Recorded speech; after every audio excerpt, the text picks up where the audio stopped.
Good morning all of you. हम लोग second order reaction का व्यंजक निकालने के बाद अब चलेंगे हाफ लाइफ अर्थात अर्धायु।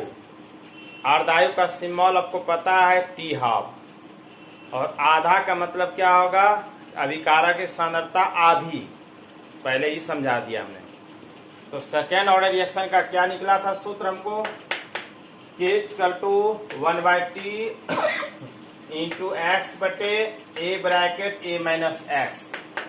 इसी में हमारा निकलेगा हाफ लाइफ अर्धायु। तो हमने हेडिंग भी दे दिया half life of second order reaction. और हाफ लाइफ की परिभाषा तो पता ही है कि लिख भी दिया हमने, द्वितीय कोटि का अभिक्रिया का अर्धायु प्रारंभिक सांद्रता के क्या होता है? व्युत्क्रमानुपाती। अब कैसे व्युत्क्रमानुपाती होगा, जब इसको हम सिद्ध करेंगे तब अंतिम बता देंगे एक बार, ठीक है।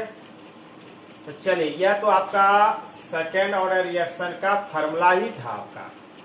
इसी से हमको निकालना हाफ लाइफ, यानी टी के जगह क्या लिखेंगे? टी हाफ, ठीक है। अब एक्स के जगह हमको क्या लिखाएगा? a/2। आधा है ना, अर्धायु आधा, आधा समय में भी होगा, आधा क्या होगा? प्रारंभिक सांद्रता में भी होगा। a/2 हो गया। अब इसी का मान यहाँ पुट करेंगे। तो हम क्यों नहीं करते? टी निकालिए देते हैं इधर, तो टी हाफ लिख देते हैं। टी हाफ इक्वल टू, तो क्या आ जाएगा? 1/k, के नीचे चलाएगा k इंटू एक्स बटे क्या होगा? x का मान है ना, x का मान क्या दिया हुआ है? a/2 बटे a माइनस एक्स का मान क्या है? a/2। क्लियर हो गया? अब चलेंगे नीचे एक स्टेप, फिर 1/k इंटू, तो क्या है? a/2।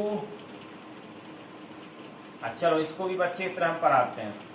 लघुत्तम ले लिया 2a माइनस a, ठीक है। फिर स्टेप उठेगा 1/k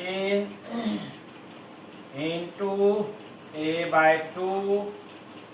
अच्छा 2a में a घट गया, a बचा ना, a गुना a लिख दें डायरेक्ट, a² बटे 2। किसी को दिक्कत? चलिए, इसके बाद स्टेप यहाँ आ जाते हैं। T half equal to 1/k, ठीक है, इंटू a। अब यह 2 क्या होगा? ऊपर चला जाएगा ना, a गुना 2 बटे 2 गुना a², ठीक है। अब यह 2 खत्म, a और a खत्म, तो क्या बचा? 1/k into 1/a। यहाँ a बचा हुआ था, है ना, तो लिख देते हैं, यानी और छोड़ देते हैं, लिख देते हैं टी हाफ, बार बार यूज का नहीं करेंगे।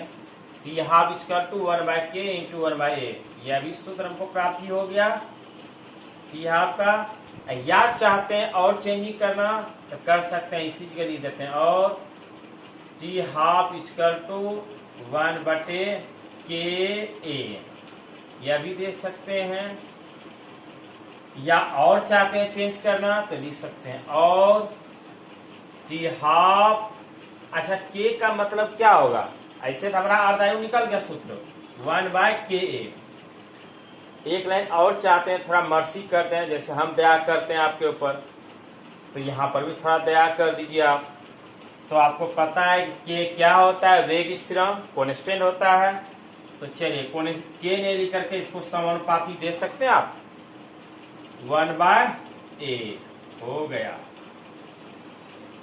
अब हम लोग चलेंगे, परिभाषा को छोड़ा था हमने कि भाई व्युत्क्रमानुपाती कैसे होता है। देखिए, अभिक्रिया का अर्धायु प्रारंभिक सांद्रता के क्या है?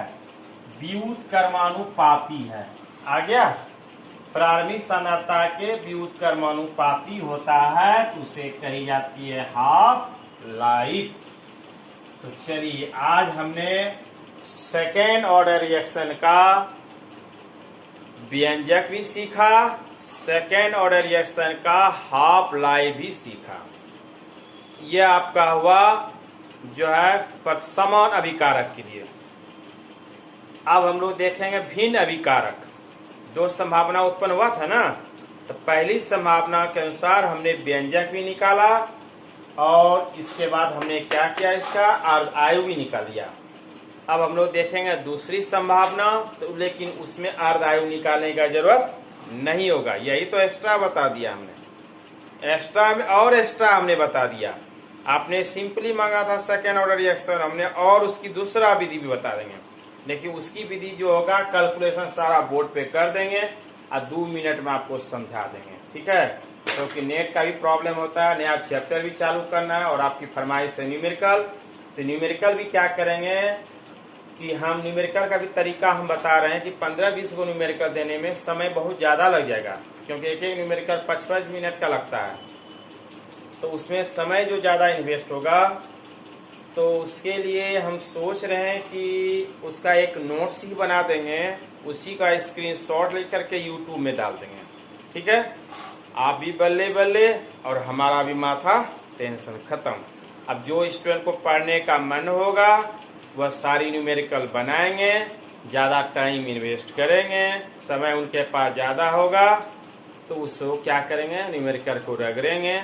लेकिन जान जा बाबू, केमिस्ट्री में न्यूमेरिकल का कोई अस्तित्व नहीं है, फिर भी आपने मांगा है तो हम देंगे। क्योंकि आने वाला समय में आप कभी भी यह नहीं कहेंगे कि सर को बोले न्यूमेरिकल और दिया नहीं। अरे न्यूमेरिकल पढ़ाना तो और आसान है, थ्योरी से भी अच्छा लगता है न्यूमेरिकल का कैलकुलेशन। देख रहे हैं 2 लाइन खाली थ्योरी है, उसी पे कैलकुलेशन टूटा। यह तो आसान होता है पढ़ाने में, ठीक है। तो बात को समझिए, नहीं वैसे स्टूडेंट समझते हैं तो क्या करेंगे। मार्केट में कोई टीचर केमिस्ट खूब न्यूमेरिकल पढ़ाता है, कहता अरे बा न्यूमेरिकल खूब पढ़ाता है, लेकिन कभी अंदर में झांकने का प्रयास किए हैं कि न्यूमेरिकल तो मान लिया किसमें पूछता है, फिजिक्स में। इस बार फिजिक्सो में पूछा है, केमिस्ट्री में निकाल लीजिए 12-13 साल का क्वेश्चन में, 1 साल की बात नहीं करते हम, 12-13 साल का क्वेश्चन में निकालिए। फिर भी देखिए सोलिड स्टेट जबरदस्ती उतना न्यूमेरिकल हमने दिया, केमिकल काइनेटिक्स में जबरदस्ती न्यूमेरिकल दिया, इतनी न्यूमेरिकल दे रहे हैं और न्यूमेरिकल का व्यूअर देख रहे हैं कम है, थ्योरी का ज्यादा हो जाता है। चलिए उसकी हम चिंता नहीं करेंगे, आपने मांगा है तो हम देंगे, बस यही हमारा लास्ट सिद्धांत है। ऐसे तो यह चैप्टर आपका खत्म हो गया, जो भी बचा कुछ आता थ्योरी हमने पढ़ा दिया। अब सेकेंड ऑर्डर रिएक्शन का दूसरी संभावना हम बता देंगे, उसके बाद न्यूमेरिकल का स्क्रीनशॉट करके हम वीडियो में डाल देंगे, ठीक है। अब यह नहीं कहेंगे इसमें सर नहीं समझाते हैं, यह नहीं करते हैं, उतार देते हैं, ये सब कोई नुनू फाइगरा नहीं पढ़ना। और जहाँ जरा सा भी एक को कॉमेंट आया फिर न्यूमेरिकलों को बोर्डे बताना स्टार्ट कर देंगे, समझ जाओ। थैंक यू, धन्यवाद, जय भारत, वंदे मातरम।